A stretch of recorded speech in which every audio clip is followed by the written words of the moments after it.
All right. Hey, Mr. Flynn. So who are you and what do you teach at Bolingbrook High School? Okay, well, I'm John Flynn. I teach AP U.S. History and Standard U.S. History this year. I've also had the opportunity to teach AP Euro, Standard World History, various things like that. I coach Scholastic Bowl. I got my thumb in a lot of things. So. Okay. Well, we're in film literacy. We're in a unit called about propaganda, and I'm just curious what you think propaganda is in your own words. Well, I guess it's really trying to convince somebody towards making the decision that they may not have made without that message being told to them. Obviously, historically, we've seen it used a lot of times in politics, but I think it's really beyond that. It's the selling of an idea. Whether or not the idea is a good idea or a bad idea, it's ultimately being sold to the public. Okay. Now, would you associate this propaganda stuff with like dictators or evil people, or would you say that this is more common with just governments in general, like the United States? Again, you got to look at the side of the fence. Obviously, us being pro-American, we don't think the message coming to us is truly propaganda. But if you're on the other side of the fence, think of why the ISIS attacks are happening is they look at the United States as being evil and the propaganda that the United States is selling across the world being evil. All right. So is it? That's been something I've been trying to tell my classes. I'm not sure how, but I guess you agree then that propaganda is somehow invisible to its own people, and it's more obviously propaganda to people looking inside. Yeah, and a lot of times you don't realize until after the fact that you're being propagandized. If we look back and just think of World War II with Hitler and Mussolini, we go later and say, okay, this was a form of propaganda being used. Some of it's overt. If you think of the radio towers in Germany as spewing out the message, and so propaganda, I guess, can be somewhat of a form of brainwashing when we look at it at that standpoint. But it's subtle. The propaganda in World War II for the United States, I have a couple posters up there that students have made. Plant a victory garden. Recycle, reuse. Things that we should probably be doing, but it's a message that's going to help the general public. Would you say that there's anything invisible happening to us right now that we might look back on and say is propaganda, or? Yeah, I'm sure. If I knew what it was, I'd tell you. It's happened all the time.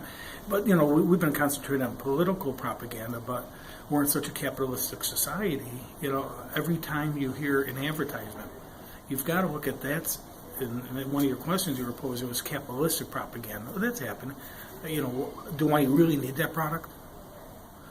Do I need to own that? But we've created such a consumerism society because the media allows that to happen to us. And there is money to be made at being good at propaganda.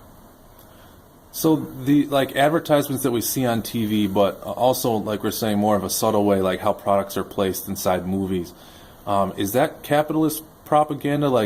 Because it's trying to brainwash us a bit, like you're saying, like that there's something that we didn't know we need, but that we need now. Would you consider product placement in a film to be propaganda, or is that just capitalism doing its thing? Well, I think it's capitalism doing its thing, but propaganda is still advertising.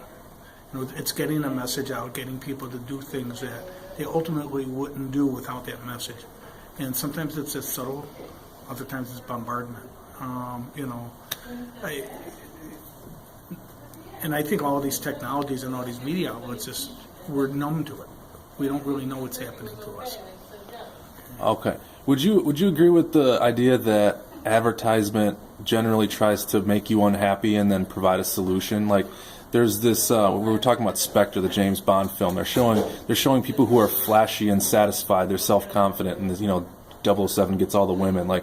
Would you agree that advertisement tends to do that? They show you, oh, I'm not that, and maybe if I have a car or this watch, I would be happy. Do you think that that's true? I think it's historically been true. One thing I like, though, is we're starting to see backlash against that. The perfect female body, and things like that. We're being smart enough, hopefully, to go through it. But ultimately, there's a lot of things I own in my life that I probably don't need, but I was lured by some message. And when I die, my poor kids are going to have to get rid of a lot of stuff that is useless. Okay.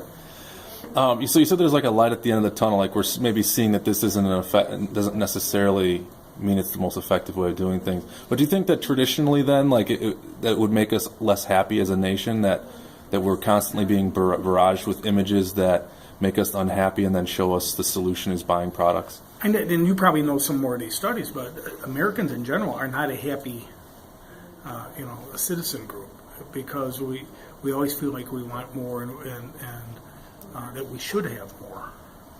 The expectations that if we don't have something, it's due to us.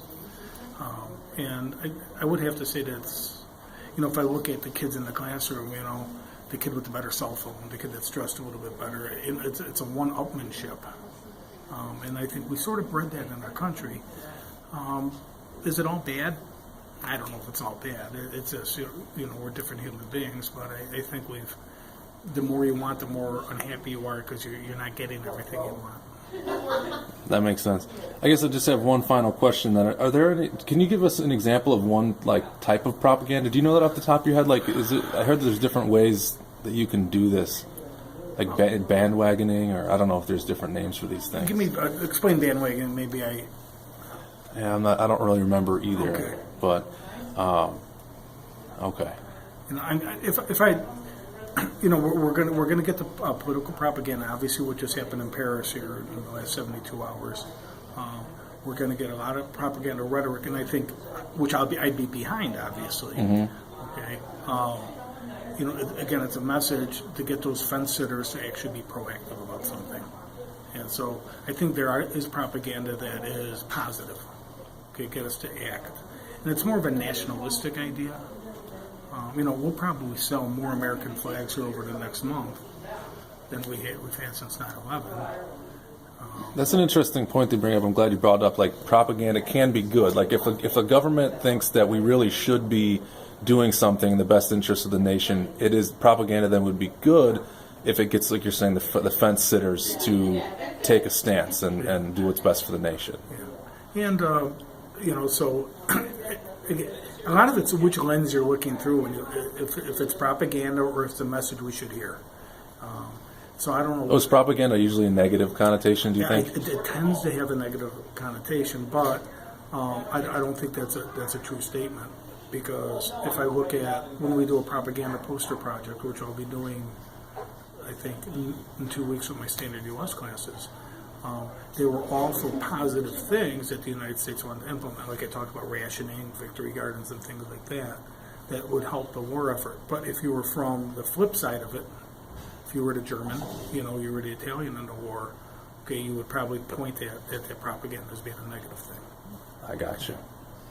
Well, thank you very much for your time, Mr. You're Flynn. You're the best, Mr. Hart. You know that. Appreciate it. Thank you very much.